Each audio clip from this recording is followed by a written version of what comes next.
Good morning. आज हम पढ़ेंगे सहसंयोजक बंधों का विखंडन और अभिकर्मक या जिनको हम बोलते हैं रिएजेंट। तो चलिए सबसे पहले हम देख लेते हैं सहसंयोजक बंधों का विखंडन। पिछली क्लास में हम पढ़ चुके हैं कि जो सहसंयोजक बंध होते हैं वो इलेक्ट्रॉनों की साझेदारी से बनते हैं। कोई भी दो परमाणु जब इलेक्ट्रॉनों की आपस में साझेदारी करते हैं तो उससे जो बॉन्ड बनता है उसको हम बोलते हैं सहसंयोजक बंध। जब रासायनिक अभिक्रिया होती है तो रासायनिक अभिक्रिया में जो पुराने बंध होते हैं वो टूटते हैं और नए बंध जो है वो बनते हैं। तो बंधों का जो टूटना है उसको हम बोलते हैं विखंडन या उसी को बोलेंगे फिजन। और ये जो विखंडन होता है ये मुख्य रूप से दो तरीके का होता है, होमोलिटिक फिजन और हेट्रोलिटिक फिजन। होमोलिटिक फिजन मतलब होगा कि जब बंध टूटेगा तो उसमें जो उपस्थित इलेक्ट्रॉन है वो बराबर मात्रा में बढ़ जाए, तो उसको हम बोलेंगे होमोलिटिक फिजन या इसी को बोलेंगे समांश विखंडन। और यदि मान लीजिए कि जो बंध है वो टूटता है और टूटने के दौरान उसमें उपस्थित जो इलेक्ट्रॉन पेयर है, जो इलेक्ट्रॉन युग्म उसमें उपस्थित है, उनका जो वितरण है वो असमान हो जाए, मतलब कि इलेक्ट्रॉन दोनों में से किसी एक परमाणु को मिल जाए, तो उसको हम बोलेंगे हेट्रोलिटिक फ्यूजन या विषमांश विखंडन। जैसे मान लीजिए इसको हम एग्जाम्पल में देख लेते हैं। जैसे मान लीजिए ए और बी ये एक अणु है और दोनों के बीच में मान लीजिए इस तरह से एक एक इलेक्ट्रॉनों की साझेदारी हुई है और यहाँ पे ये सहसंयोजक बंध का निर्माण हुआ है।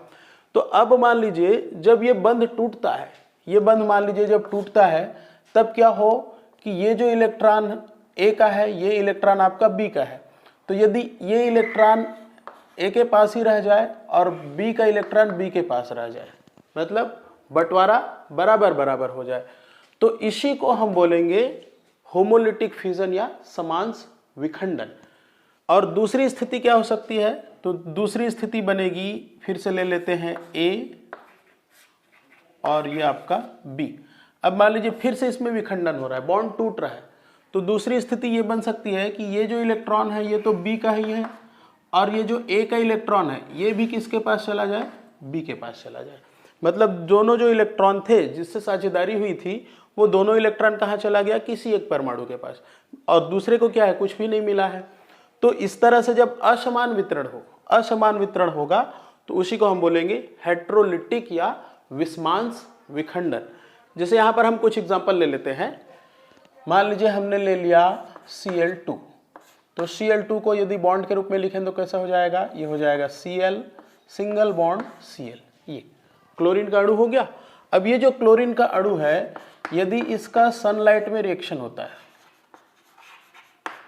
सूर्य के प्रकाश की उपस्थिति में यदि इसकी अभिक्रिया होती है तो क्या करता है, इसमें जो साझे का इलेक्ट्रॉन युग्म है ये जब टूटेगा तो इस क्लोरीन का इलेक्ट्रॉन इसके पास चला जाएगा और इस क्लोरीन का इलेक्ट्रॉन इसके पास चला जाएगा, तो ये क्या बना लेंगे, इस तरह से बना लेगा Cl, इसके पास एक इलेक्ट्रॉन रहेगा और दूसरा भी एक Cl बनेगा और इसके पास भी एक इलेक्ट्रॉन रहेगा। इनको बोला जाता है फ्री रेडिकल, इनको हम बोलेंगे फ्री रेडिकल या मुक्त मूलक। और विभिन्न रासायनिक अभिक्रिया जो पढ़ते हैं जिनमें से हैलोजिनेशन और चेन पॉलीमराइजेशन, तो ये ऐसी अभिक्रियाएं होती हैं जिसमें आपका होमोलिटिक फ्यूजन होता है। होमोलिटिक फ्यूजन होता है मतलब फ्री रेडिकल्स बनते हैं और इन फ्री रेडिकल्स की वजह से वो अभिक्रिया जो है वो संपन्न होती है।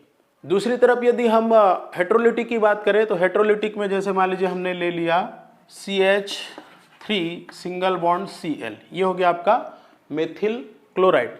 मेथिल क्लोराइड में जब अभिक्रिया होगी तो इसमें क्या होता है, ये जो बॉन्ड जब टूटता है तो दोनों जो इलेक्ट्रॉन होता है वो चला जाता है क्लोरीन के पास और ये बना लेता है CH3। अब चूंकि देखिए यहाँ पे दो इलेक्ट्रॉन था, ये दोनों इलेक्ट्रॉन कहाँ चला जाएगा, Cl के साथ, तो ये बना लेगा Cl, इसके पास एक अतिरिक्त इलेक्ट्रॉन हो जाएगा तो ये बना लेगा माइनस, और चूंकि इसके पास से एक इलेक्ट्रॉन बाहर चला गया तो यहाँ पर आ जाएगा एक धन आवेश। तो इसको हम बोलते हैं कार्बोकेटायन, ये बनाता है, इसको हम बोलेंगे कार्बोकेटायन,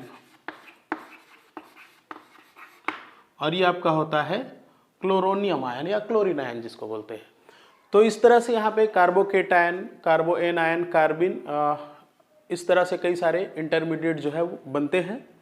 चलिए इसके बाद हम देखते हैं रिएजेंट या जिसको हम बोलते हैं अभिकर्मक क्या होते हैं और कितने प्रकार के होते हैं।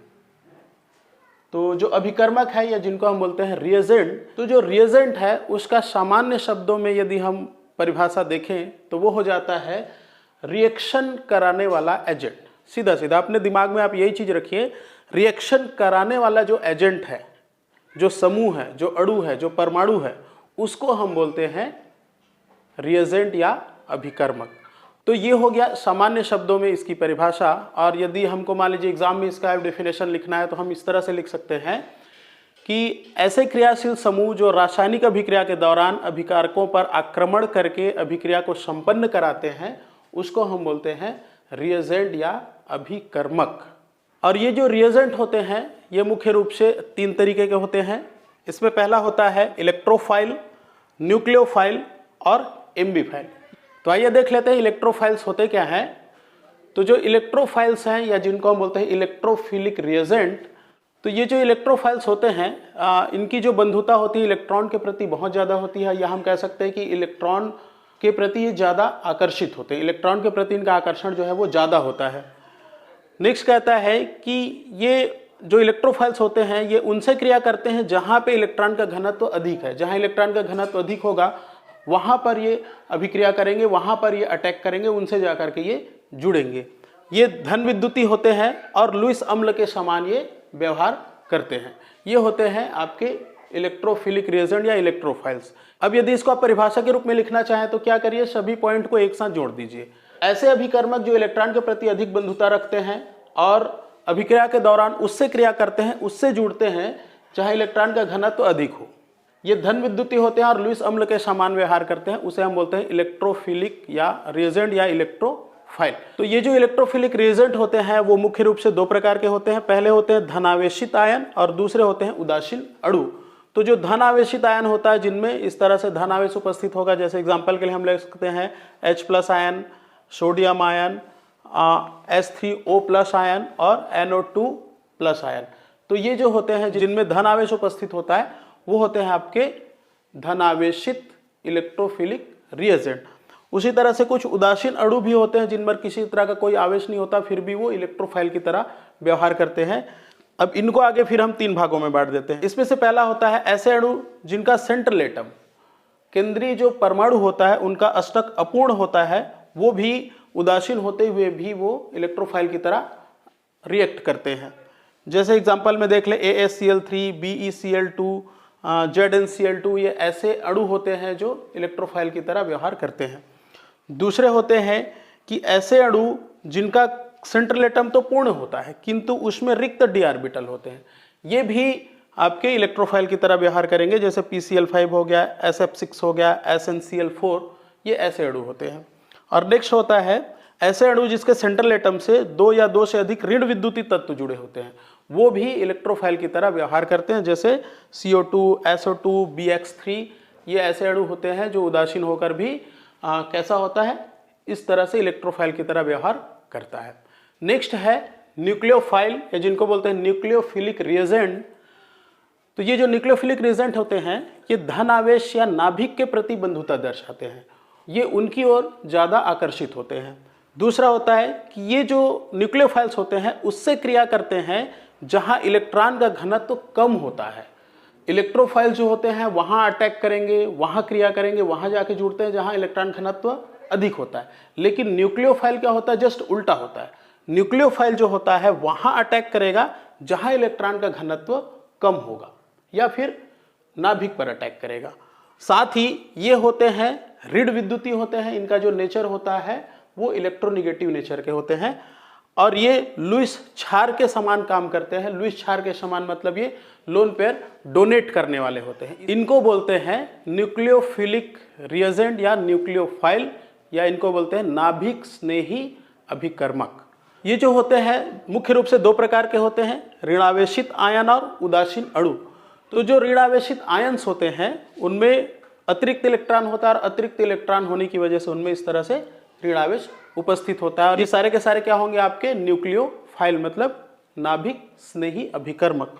दूसरे होते हैं उदासीन अणु। तो उदासीन अणु भी 2 तरह के होंगे, ऐसे अणु जिसमें लोन पेयर उपस्थित होता है, जिनमें लोन पेयर उपस्थित होगा वो भी क्या होंगे, आपके न्यूक्लियोफाइल्स होंगे। जैसे H2O हो गया, RSH, NH3, PH3, ये उदासीन होते हैं, लेकिन ये इनका जो नेचर होता है वो न्यूक्लियोफाइल या न्यूक्लियोफिलिक रिएजेंट के समान होता है। दूसरा होता है बहुबंध वाले अणु, जिसमें डबल बॉन्ड या ट्रिपल बॉन्ड होता है, वो भी न्यूक्लियोफिलिक रिएजेंट के समान होंगे। जैसे एल्कीन, एल्काइन या बेंजीन, इनको यदि आप देख लो तो ये जो है नाभिक स्नेही जो अभिकर्मक होते हैं या न्यूक्लियोफिलिक जो रिएजेंट होते हैं उनके समान ये व्यवहार करते हैं। चलिए इसके बाद हम देख लेते हैं नेक्स्ट। तो जो तीसरे टाइप का रिएजेंट होता है उसको हम बोलते हैं एम्बीफाइल। और जो एम्बीफाइल्स होते हैं वो इलेक्ट्रॉन आकर्षी और इलेक्ट्रॉन प्रतिकर्षी दोनों के समान गुण होते हैं। दोनों के समान कहने का मतलब है कि जो इलेक्ट्रॉन के प्रति भी बंधुता रखता है और जो नाभिक के प्रति भी बंधुता रखता है, ठीक है, उसको हम बोलेंगे एम्बीफाइल। या फिर इसको और समझने के लिए आप ऐसा कह सकते हैं कि जिसमें इलेक्ट्रोफाइल के समान भी गुण होंगे और न्यूक्लियोफाइल के समान भी गुण होंगे, तो दोनों के समान गुण होंगे, तो उसको हम बोलते हैं एम्बीफाइल। जैसे मान लीजिए हम यहाँ पे एक एग्जांपल ले लेते हैं H2O। तो जो H2O होता है उसकी संरचना को यदि हम देखें तो इसमें 2 लोन पेयर इलेक्ट्रॉन होता है। अभी हमने पढ़ा है कि ऐसे उदासीन परमाणु जिनमें लोन पेयर इलेक्ट्रॉन होता है वो क्या होते हैं, न्यूक्लियोफाइल होते हैं। यहाँ पर भी लोन पेयर है तो ये भी क्या होगा, न्यूक्लियोफाइल होगा। लेकिन इसमें जो जुड़ा हुआ ये हाइड्रोजन परमाणु है, हाइड्रोजन परमाणु क्या करता है, जैसे ही ये किसी ऋण विद्युतीय तत्व के समीप जाता है या ऋण विद्युतीय तत्व के संपर्क में आता है तो ये क्या करता है, ये अपना इलेक्ट्रॉन छोड़ करके यहाँ से ये H+ के रूप में बाहर चला जाता है। तो चूंकि ये जो H+ है वो H+ आयन के रूप में टूट जाता है और टूट करके क्या करता है, ऐसे अणु या ऐसे समूह से जाकर के जुड़ जाता है जिनका इलेक्ट्रॉन घनत्व अधिक होता है। तो इस वजह से क्या हो जाएगा, ये इलेक्ट्रोफाइल के जैसा भी व्यवहार करता है। तो इसीलिए इसको हम बोलते हैं एम्बीफाइल, क्योंकि इसमें दोनों के समान गुण होते हैं। तो ये होते हैं विभिन्न प्रकार के ऑर्गेनिक रिएजेंट या जिसको हम बोलते हैं कार्बनिक अभिकर्मक। और यही वो कारक होते हैं जो किसी भी रासायनिक क्रिया की दशा या दिशा को तय करते हैं। इनके बेस पर, इनके आधार पर ही अभिक्रियाएं जो है वो संपन्न होती हैं। तो चलिए आज की क्लास में इतना ही, बाकी हम पढ़ेंगे नेक्स्ट क्लास में। Okay, thank you.